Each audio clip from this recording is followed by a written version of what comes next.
Hello, everyone, and welcome to Straight Up, a conversation with our community's risk takers, barrier breakers, and change makers.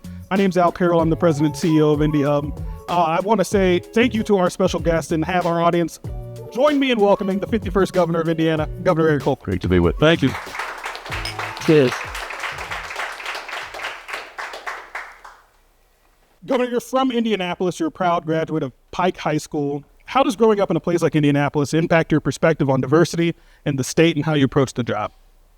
Well, you're right. Those were the good old days, I guess. Had a lot of fun growing up. Had a lot of really good friends that are still my best friends to this very day. Was with one of them last night. We said that the West Side was the best side. You mentioned Pike High School.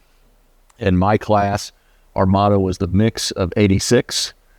And so that kind of symbolized just all the different backgrounds and walks of life that all came together, and we all spent time at each other's houses or apartments or in the driveway playing basketball or at College Park playing basketball, or really just kind of growing up together and learning about life and learning about people's challenges or struggles or successes. And I happened to be the president of our senior class at Pike High School, and I happened to be the president of my fraternity in college for a couple of years. And I think it was more about just enjoying the service side of the equation and serving others and being part of something bigger than yourself and just kind of feeding off that synergy, not just the energy, and that public service has kind of led into purpose. And when you get passion and purpose to align with one another, other people involved, good things tend to happen.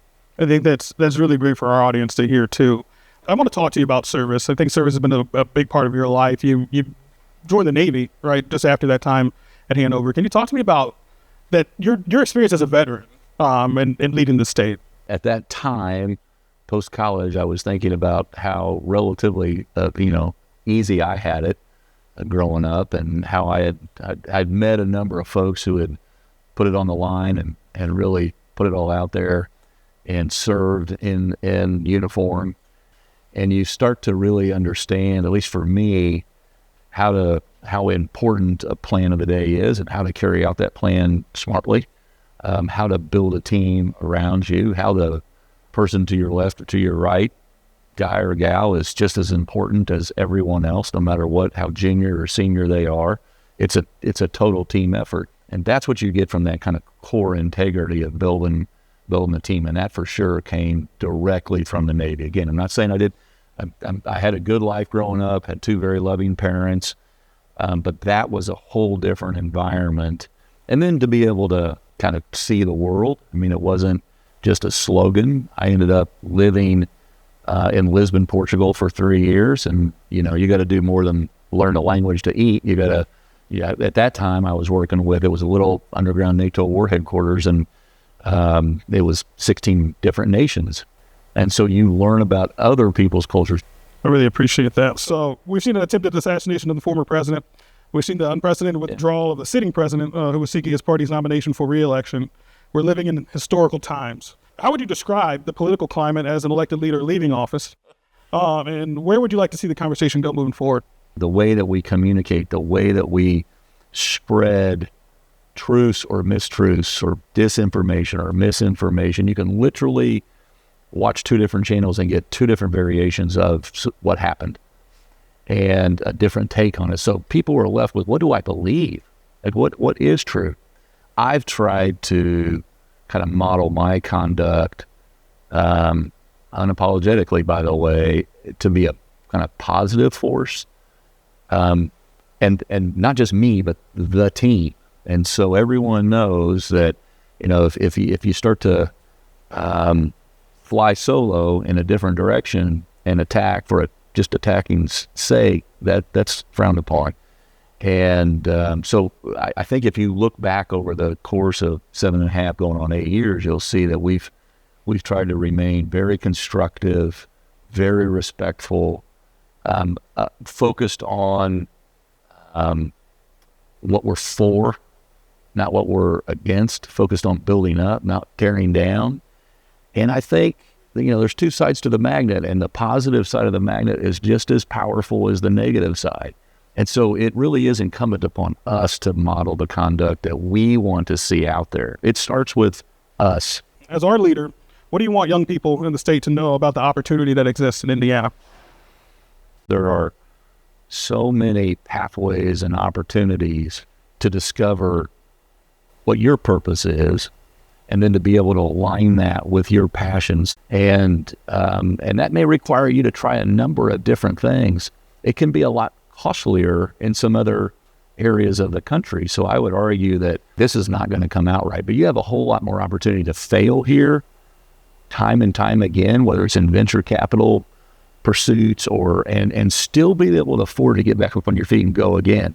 And then the technical expertise, what's going on here in the state of Indiana now, as opposed to maybe 10 years ago, is we've always been a powerhouse in what we make and what we grow. Number one manufacturing state in America per capita. But now we're starting to create it. And it's not just Purdue that's getting patents, the students and faculty that's getting patents, or the Eli Lillys that we're so proud of that they're headquartered here. But it's the clustering of these ecosystems that are growing into a hydrogen hub or a microelectronics hub or a biotech hub or a One Health innovation district downtown here in Indianapolis. These organizations are pulling the Elenkos and the Roches and the Lillys, and then the small businesses as well that are bringing their new fresh ideas. And so the opportunity is what I would stress is once you decide what you want to do, or if you're in the process of trying to decide, there's pathways out there, and they start at a very young age too, by the way. We're also leaning in, making sure these pathways are coming right out of our K through 12 system, not just post-college. They can go right into a career that you can experience true social upward mobility. So you've recently returned from your 24th trip abroad as governor of Indiana. Can you talk to us a little bit about why highlighting Indiana on a global scale has been such a key priority for you? For a governor, you can't just sit behind your desk and wait for everything to come to you. You got to play the ball. You got to, play some offense here, and not just because, for one thing, the competition is fierce. And for a state like Indiana that is smaller, relatively speaking, we're growing faster than most, but we're smaller. That's, again, so tethered to our manufacturing and advanced manufacturing sector. These require elaborate supply chains. And so we're up to 24 now. We'll do more. But when you look at the capital investment that's coming, the new capital investments that's coming back through the Indiana Economic Development Corporation last year, of the all-time record $28.7 billion that we brought into the state, new capital, 71% of it was foreign direct investment. And if you were to just write off the rest of the world and what it means to the ecosystem itself, then you're leaving last year 71% on the table. And I just refuse to do that. So we might need another drink for the next couple, if that's okay. But what's next for you? Farewell. Yeah. I've always been a believer or subscriber to the fact that you get your next job by doing the one you got to the best of your ability. And I really mean that, and I really am 100% focused on it. And so the honest answer is I don't know. By design. I could know. I could have said yes to a number of things, but I've just said, if you need an answer now, I'm not your guy. I have a job. I was hired to do this job for 8 years, not 7 years, not 7.5 years, not... And the things that I'm doing now, if they were as important in year 1 and 2, they probably are still important in year 7 and 8. But I did promise my wife, she came to me not long ago and said, this will be 8 years that I've followed you around, so I want 2 months. And that seemed like a pretty good bargain to me. And she'll get sick of me in 2 weeks. I get it. But she'll be like, well, don't you have a job to go to? And but I will honor my word and follow her around and wherever we go. And it could just be here. It could be finding another house. We're going to have to depart the governor's residence. We'll do that peacefully and with no fanfare or anything, and move on to the next chapter. Have you run your last election in Indiana? I don't know. I'm not looking to run another one.